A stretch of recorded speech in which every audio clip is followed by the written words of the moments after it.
Hello दोस्तों, आज के इस वीडियो में हम जानने वाले हैं केमिकल रिएक्शन और केमिकल इक्वेशन के बीच में डिफरेंस क्या होता है। मतलब दोनों में कुछ अंतर होगा ना। दोनों एक भाई है बट नाम से सिमिलर लगता है, लेकिन कुछ तो ऐसी बात होगी जो दोनों को विभिन्न करती होगी। तो चलो उसी के बारे में आज हम जानने वाले हैं। तो पहला हमारा है केमिकल रिएक्शन मतलब केमिकल रिएक्शन हुआ है यहाँ पे। अरे यार पहेली मत बुझाओ, तुम सीधा सीधा बात बताओ। ओके, सीधा सीधा बात बताते हैं। देखो, कोई टिल्लू नाम का व्यक्ति मिला पिल्लू से। हाँ, टिल्लू नाम का व्यक्ति मिला पिल्लू से और कुछ बन के आया। मान लेते हैं टिल्लू पिल्लू बन के आया। नहीं समझ आया?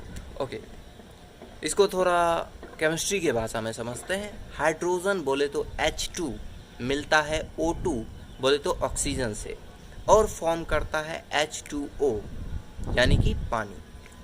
तो इसमें क्या हुआ, एक हाइड्रोजन गैस का मतलब हाइड्रोजन गैस और ऑक्सीजन गैस दोनों एक दूसरे से क्या किया, रिएक्ट किया। दोनों एक दूसरे से घुल मिल गया एंड क्या फॉर्म किया, H2O फॉर्म किया। तो ये जो रिएक्शन हुए दोनों किसके बीच, ऑक्सीजन और हाइड्रोजन के बीच, क्या हुआ, रिएक्शन हुआ, अट्रैक्शन हुआ, जो कह लो तुम। तो वो जो रिएक्शन हुआ उस रिएक्शन को हम नाम दिए केमिकल रिएक्शन। भैया ऐसा क्यों, कुछ और बोल देते, केमिकल रिएक्शन क्यों बोले?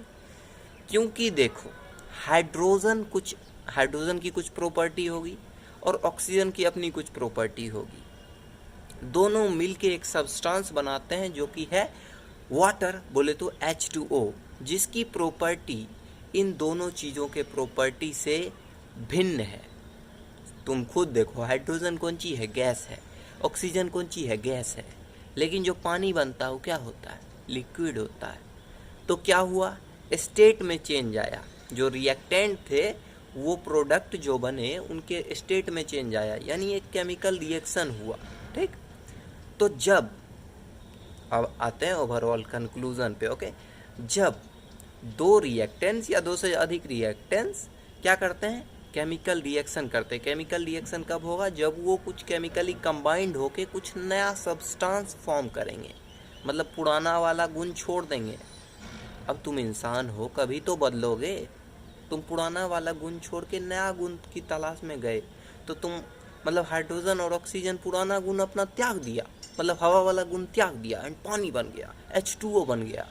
तो जैसे ही दो या दो से अधिक रिएक्टेंट्स केमिकली कंबाइन होकर नया सब्सटेंस फॉर्म करते हैं, तो इस प्रोसेस को केमिकल रिएक्शन कहते हैं। ओके, हाँ, अब होता है केमिकल इक्वेशन। केमिकल इक्वेशन क्या होता है जी? देखो, ये अलजेब्रा वाला इक्वेशन नहीं है तो माथा मतलब लोड मत लेना। ओके, तो देखो, जैसे वाटर है। ओके, वाटर को हम प्यार से क्या कहते हैं, H2O।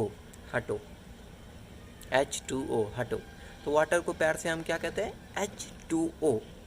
तो जब किसी भी कंपाउंड के नाम को, जैसे मीथेन को क्या कहते हैं, मीथेन के कहते हैं CH4। ओके, तो मीथेन को हम दूसरा नाम से क्या पुकार सकते हैं, मतलब निक नेम कह सकते हैं। ओके, कार्बन डाइऑक्साइड कितना बड़ा नाम है, इसको हम प्यार से बोल देते हैं CO2। क्या, ए Lallu CO2। Oxygen O2, hydrogen H2। तो बेचारा का निक नाम रख दिए हम। और जब इस निक नेम को हम केमिकल रिएक्शन को हम जब इनके निक नेम से दर्शाते हैं, ठीक, hydrogen plus oxygen is equal to water.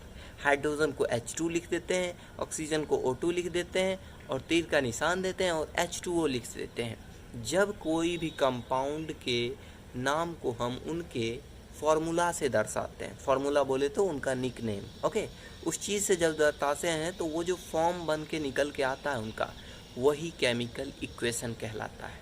Chemical equation मतलब इस साइड कितना था, लेफ्ट साइड कितना था, राइट साइड कितना था। अगर दोनों बैलेंस हो गया तब वो बैलेंस है, और नहीं हुआ बैलेंस तो बैलेंस नहीं है।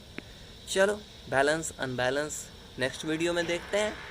आज के लिए इतना ही, मिलते हैं किसी नए जानदार वीडियो में किसी नए जानदार टॉपिक के साथ। आज की करते हैं ख़त्म यहीं पे बात।